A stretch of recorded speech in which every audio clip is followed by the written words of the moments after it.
Nongeye kugusuza mu izina rya Yesu Kristo, wowe nshuti uteze amatwi ijambo ry'Imana, ndakwifuriza amahoro n'umugisha bituruka ku Uwiteka Imana. Haleluya.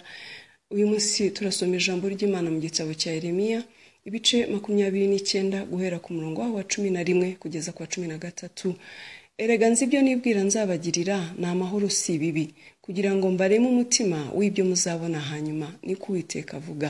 Kandi muzanyambaza, muzagenda munsenga, nanjye nzabumvira. Muzanshaka mumbone nimunshakana umutima wanyu wose. Haleluya. Yesu ashimwe cyane.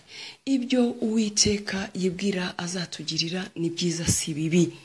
Ngo tuzamushaka tumubone nitumushakana umutima wacu wose, kandi ngo nitumwambaza tuzamubona. Nshuti yanjye, wowe wiyemeje gushaka Imana, wowe wiyemeje kugendana n'Imana iminsi yo kubaho kwawe, ukiyemeza kuyambaza mu buzima bwawe, na ndetse ukaba warayiyeguriye muri byose, nta kabuza uzayibona. Komeza utera intambwe, wicogozwa n'ibibazo, wicogozwa n'intambara, ahubwo rushaho iteka kongeraho umwete wo gushaka Imana. Uyambaze, uyitabaze, uyiringire, kandi uyihanga amaso muri byose, kuko itanze isezerano, yongeye kutwibutsa ko tuzayibona tuyishakana umwete, kandi ngo ibyo yibwira kutugirira ni byiza si bibi.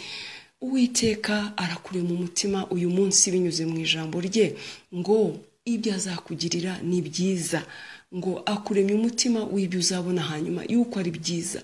Kabone naho uyu munsi waba ubona ibibi, waba ubayeho mu ntambara, mu ngorane, mu bikubujije amahoro, ariko umenye neza yuko ibyo uzabona hanyuma y'ibyo ari byiza, kuko ijambo ry'Uwiteka niko ribivuze. Haleluya. Icyo ugombye gukora ni uguhora umwambaza, ukamwizera, ukamwiyegurira, kuko ijambo rye riratubwiye ngo tuzamushaka tumubone nitumushakana umutima wacu wose. Hitamo rero kongera kumushakana umutima wawe wose. Ibyari biguciye intege bite inyuma yawe, ubwire ngo umwami wanjye azangirira neza. Ibyo nzabona hanyuma y'ibi, nubwo ndeba ibibazo n'intambara, ariko ni byiza, ni ku ijambo ry'Uwiteka ribivuze. Haleluya. Subizwamo intege rero, ukomere, wongere wisunganye, ushaka Uwiteka, umwiyegurire, umushakana umutima wawe wose n'umwete wawe, nawe azakugirira neza nta kabuza. Ibyo uzabona hanyuma y'ibyo uri mu uyu munsi ni byiza, kuko Uwiteka ni ubivuze, kandi ni nawe uzabisohoza.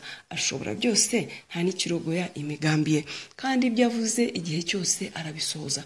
Komerera muri we, umwiringire, kandi ugambirire kumuhesha icyubahiro mu byo ukora byose no mu buzima bwawe bwose. Izina ry'Uwiteka rishyirwe hejuru, ukomerere muri we, nawe uzabona ineza y'Imana muri byose, mu izina rya Yesu. Amen.